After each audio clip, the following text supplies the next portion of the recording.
అందరికీ జై శ్రీరామ్. యావత్ మన భారతదేశంలో ఉన్నటువంటి హిందువులందరూ ఒక ముందస్తు సూచనగా మనం పరిగణించాలి. ఏదైతే బంగ్లాదేశ్లో జరుగుతున్నటువంటి అరాచక అమాయకమైనటువంటి హిందువులపై జరుగుతున్న మారణకాండ ఏదైతే ఉందో దీన్ని మనం చూస్తూ వస్తున్నాం. ఇది యావత్ మన భారతదేశంలో ఉన్నటువంటి ప్రతి ఒక్క పౌరుడు కూడా దీన్ని తీవ్రంగా ఖండించాలి, ప్రతిఘటించాలి.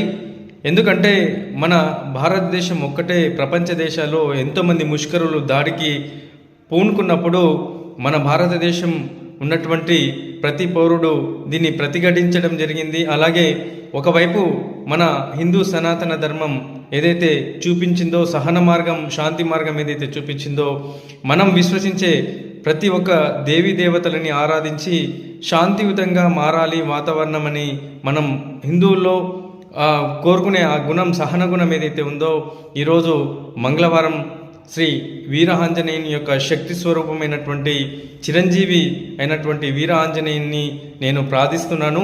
బంగ్లాదేశ్లో జరుగుతున్నటువంటి ఆ హింసాత్మకమైనటువంటి ఘటనల్ని అతి తొందరలో శాంతియుతంగా మారాలి. అలాగే అక్కడ ఉన్నటువంటి హిందువులకి స్వేచ్ఛని ప్రసాదించమని ఆ భగవంతుని ప్రాధేయపడుతూ, ఎవరైతే ఆ దాడికి పాల్పడుతున్న ఆ ముష్కరులు ఎవరైతే ఉన్నారో ప్రకృతి అతి తొందరలో వారికి తగినటువంటి గుణపాఠం చూపించాలని ఆ భగవంతుని నేను ప్రార్థిస్తూ, శ్రీ హనుమంతుడు అంజనీసుతుడు అతి బలవంతుడు రామభక్తుడు లంకకు బోయి రాగలధీరుడు మహిమోపేతుడు శత్రుగర్జనుడు జాంబవాదాది వీరులనందర్ని ప్రేరేపింపగా సంహతించెను. లంకేశ్వరుడు అపహరించిన జానకీ మాత జాడ తెలుసుకొని శ్రీ హనుమంతుడు అంజనీసుతుడు. జై శ్రీ వీర హనుమాన్, జై శ్రీరామ్. ప్రపంచ దేశాలు హింసని ప్రేరేపిస్తే ప్రపంచంలో ఉన్నటువంటి ఏకైక దేశం మన భారతదేశం.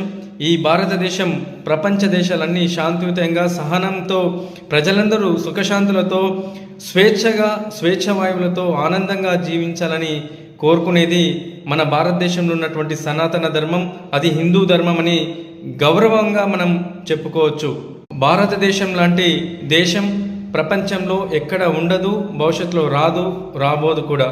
ఇది కేవలం భరత భూమి, భరతఖండం, భరత వర్షంలో ఉన్నటువంటి గొప్ప సంస్కృతి సాంప్రదాయాలే దీనికి నిదర్శనం అని మనం గౌరవంగా చెప్పుకుంటూ